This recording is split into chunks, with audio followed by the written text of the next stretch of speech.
Welcome to Capitol Forum, interviews with Washington area business and policy leaders, giving us a glimpse into their lives, their careers, and how they're making a difference here in the greater Washington area. I'm your host, Jack Kalavritinos. Today's interview continues our series of conversations with senior leaders at the McCormick Group. And I'd like to welcome Elizabeth Humphrey to the Bigwig Media Studios here at the historic Willard Hotel. Welcome, Elizabeth. So glad you could join me today. Oh, thank you, Jack. I'm excited to be here. You are a senior leader at the McCormick Group.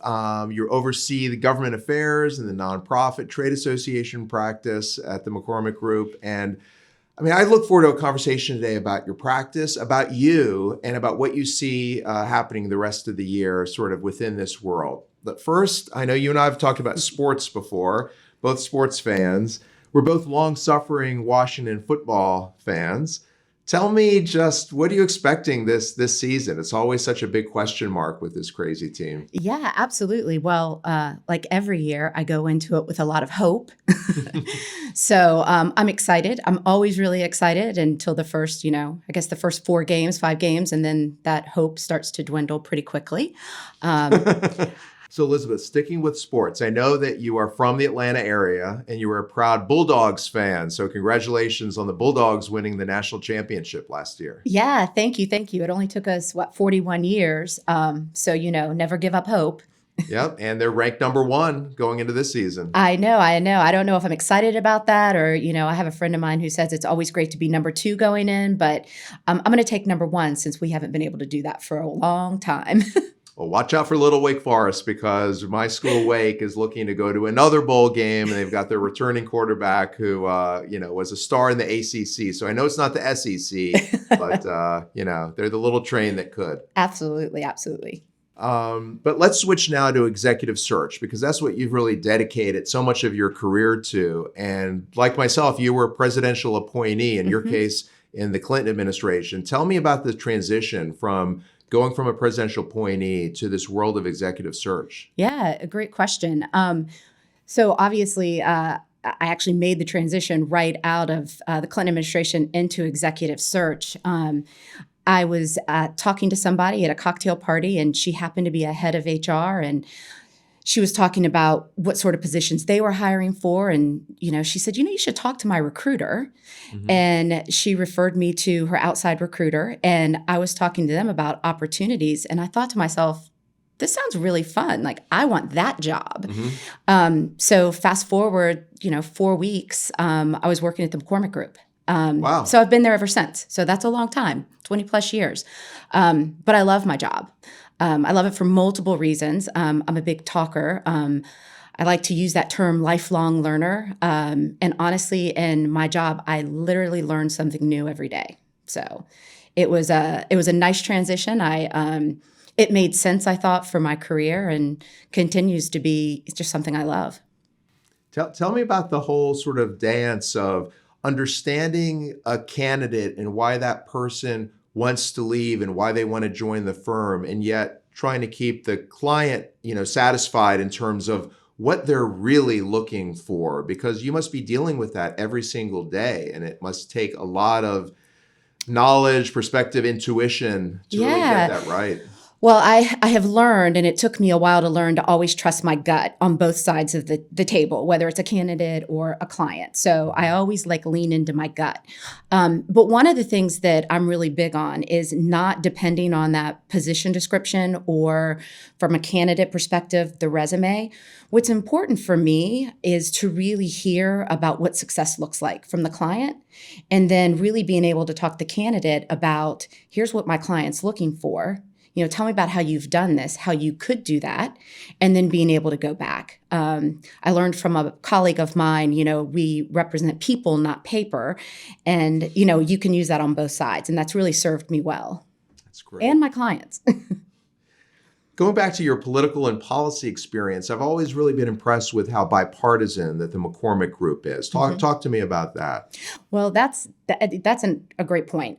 We are very bipartisan. As you can imagine, prior to COVID, there was lots of great water cooler talk. We don't have as much of that now, with most of our folks being remote. But I think that the big part in the probably the biggest asset for the McCormick Group is, from either side of the aisle, we've always got a really strong pipeline of people, not as just potential candidates, but more importantly, as sources. And that has served us all well. And, one of the things that's great about working at the McCormick Group and with my team is we're all very collaborative and always have great conversations. So let's shift now to really talking about your portfolio and the very broad practice groups to just give us a glimpse into the industries and the groups that are underneath the umbrella that you manage. Okay.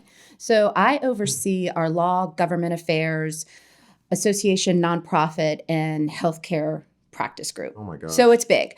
But the most important thing to point out there is we actually have seasoned senior leaders who are also on the team. Who are really kind of in the weeds in those practice groups. I specifically focus on the association side and nonprofit. I definitely get pulled in when we're doing law and government affairs and some healthcare, but I am really focused on that association and nonprofit arena.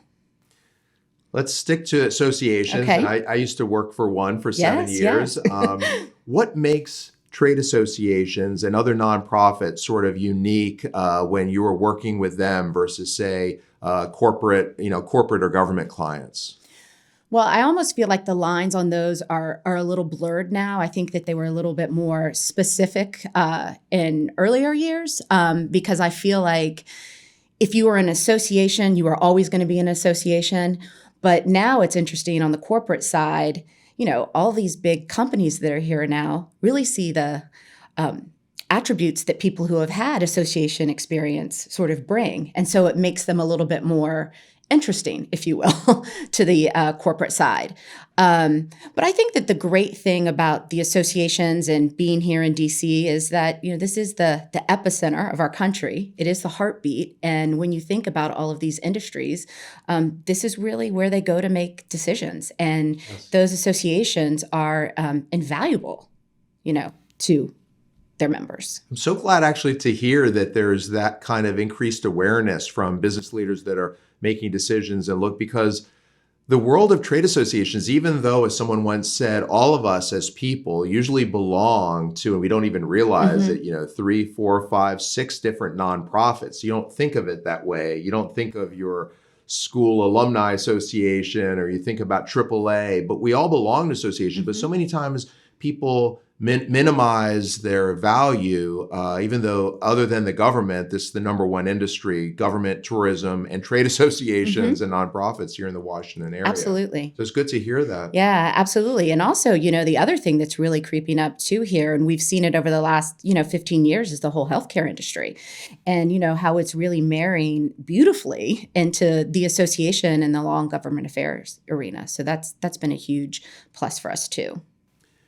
So when you're being asked to look for and recruit an executive director, a CEO, what are some common themes that you now are finding over the past few years, let's say, that might be different than, say, 20 years ago when you first started?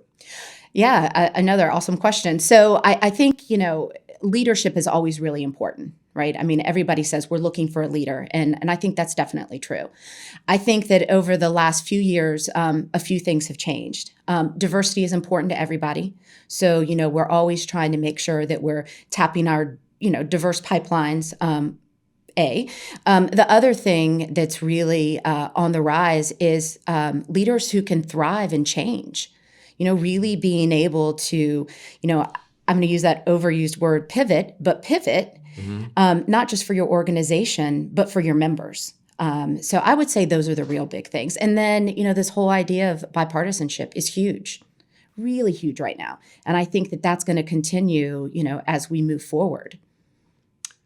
Speaking of bipartisanship and then shifting and pivoting to the elections, with the elections approaching and, various scenarios can play out, what do you often see starting in the summer, going through the end of the year when there are midterm elections, maybe some of the perceptions that people have about searches and whether there are going to be an unusual number of, openings, whether there's a pause. Sometimes people get those predictions right and wrong. So help to, educate us as to what you've seen in past situations where it's sort of the summer before a midterm election where there could be some degree of change on Capitol Hill? Well, I think that that's somewhat a misconception. I don't think that things really slow down. And I can tell you right now, coming out of COVID, if you will, we've really seen an uptick, not just in president, CEO, executive director searches, but really throughout the C-suite of associations. We're getting RFPs, we're getting calls all the time about how we can really sort of jump in. The trickiest thing about any association CEO search is timing and stakeholders, and is everybody available to get a candidate through the process, including the candidate. But we've seen a lot of change. I mean, a lot of change because, people who were set to retire stayed at their associations to get through. And now people are thinking, okay, I can leave. And we see that across the C-suite too. I can't tell you how many people I've talked to who have said, well, I was going to retire or I was going to look at making a move, but I stayed because I couldn't leave my organization during this time.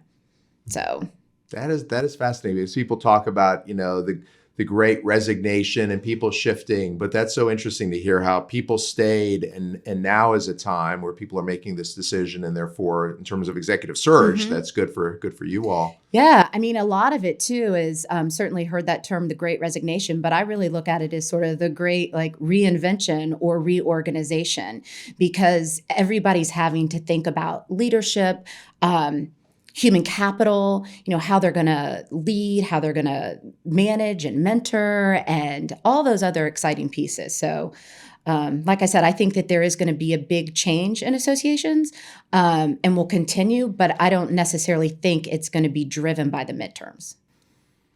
Well, I appreciate that, and I appreciate you coming today to Capitol Forum, and this has been a wonderful conversation with you. Thank you, Elizabeth. You're welcome. Thank you for having me.